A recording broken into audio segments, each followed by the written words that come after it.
Europe 1. Le journal de 6h, Maël Hassani, bonjour. Bonjour Thomas, bonjour à tous. Après la France, jeudi dernier, le Royaume-Uni ouvre la porte à une reconnaissance prochaine d'un État palestinien. Le Premier ministre britannique Keir Starmer promet de franchir le pas en septembre prochain, à moins qu'Israël ne prenne, je cite, des mesures substantielles pour mettre fin à la situation épouvantable à Gaza.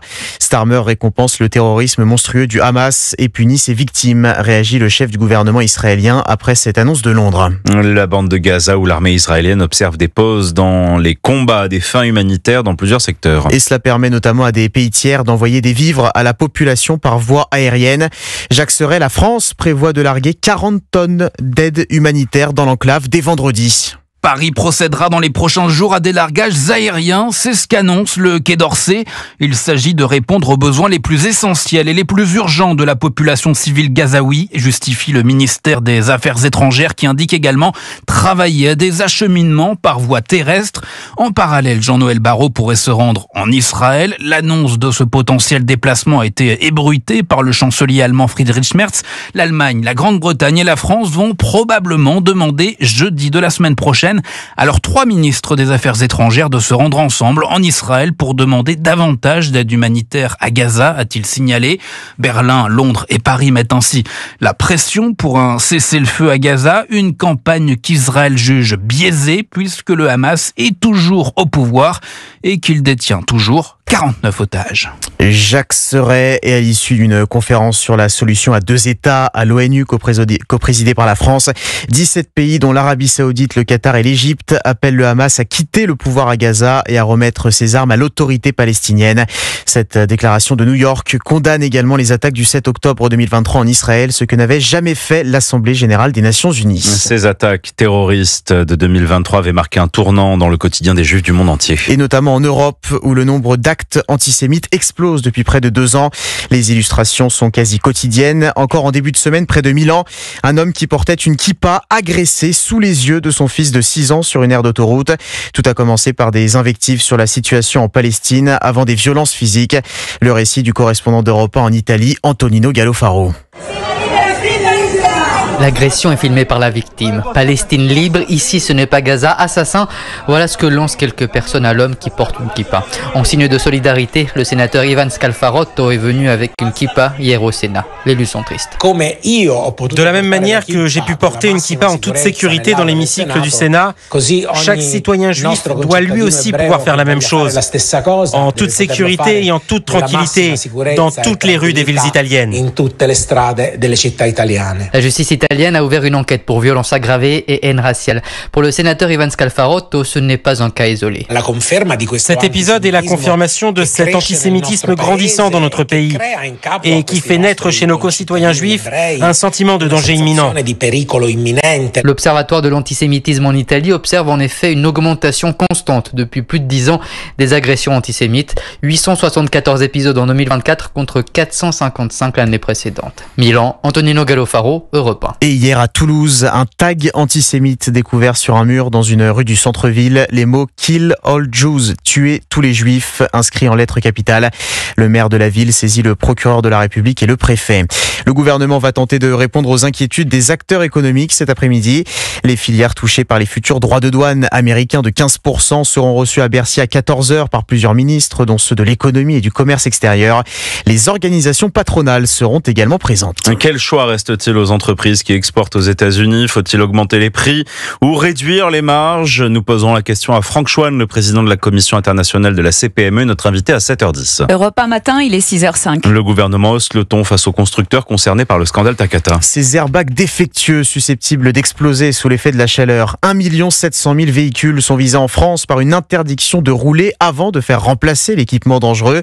Et désormais, Charles Bouchin, les marques sont obligées de fournir une voiture de remplacement aux automobilistes immobilisés pendant plus de 15 jours.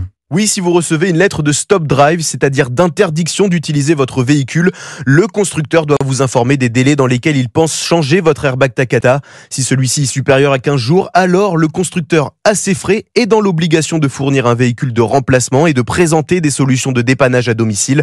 Christophe Legvac est avocat de victimes d'airbag Takata défectueux. Ça confirme en tout cas que ce qu'on dit depuis maintenant 1 an et demi est exact. Bien évidemment, les premiers responsables sont le fabricant Takata, mais les constructeurs automobiles savent depuis 2014 que ces airbags sont dangereux et ils ont attendu 2024 pour commencer à bouger et à prendre des mesures adéquates. Et autre mesure, dès aujourd'hui, les constructeurs auront 20 jours pour transmettre à l'État un rapport hebdomadaire recensant les actions déjà engagées. Ensuite, si l'État estime que les constructeurs ne sont toujours pas dans les clous, une semaine supplémentaire leur permettra de mettre en place des actions correctives. Chaque semaine de retard impliquera une astreinte d'1 million d'euros. Les explications de Charles Bouchin. Un 5e et dernier corps découvert dans les décombres du gîte détruit par un incendie au sud d'Angoulême lundi. Annoncé hier soir de la préfecture de la Charente, le bâtiment était occupé par des adultes en situation de handicap qui participaient à un séjour. Parmi les 5 victimes, la propriétaire des lieux qui tentait de secourir les vacanciers. Les causes du sinistre ne sont pas encore clairement identifiées. Des dégradations commises en pleine vacances scolaires dans une école d'Arles dans les Bouches-du-Rhône. Mobilier renversé et jet de peinture notamment. Les faits se sont produits lundi. L'alarme de l'établissement a bien fonctionné et la police municipale a pu interpeller 3 jeunes dont le plus âgé n'a que 13 ans.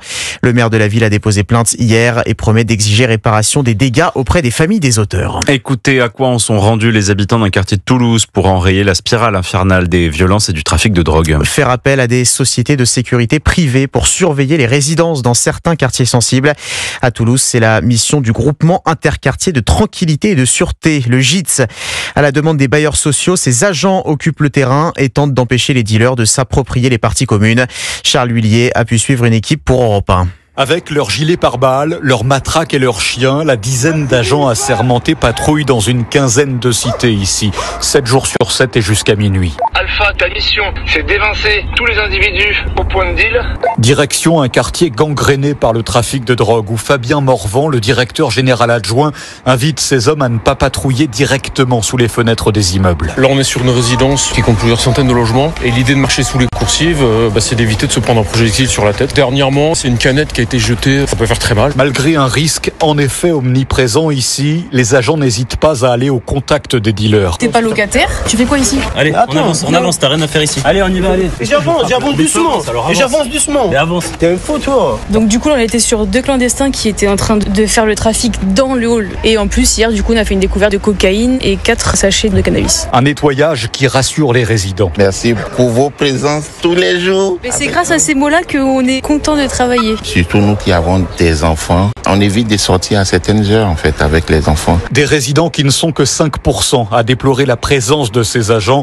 On imagine sans mal à quel camp cette minorité appartient. Toulouse, Charles Huillier, Europe 1. Une série d'alertes au tsunami sur les côtes du Pacifique après un séisme de magnitude 8,8 cette nuit au large de la péninsule russe du Kamtchatka. C'est l'un des 10 séismes les plus puissants jamais enregistrés. Alerte tsunami lancée au Japon où les employés de la centrale de Fukushima sont évacués, mais aussi à Hawaï, en Australie, aux Philippines, en Polynésie française et jusqu'au Pérou ou encore au Chili.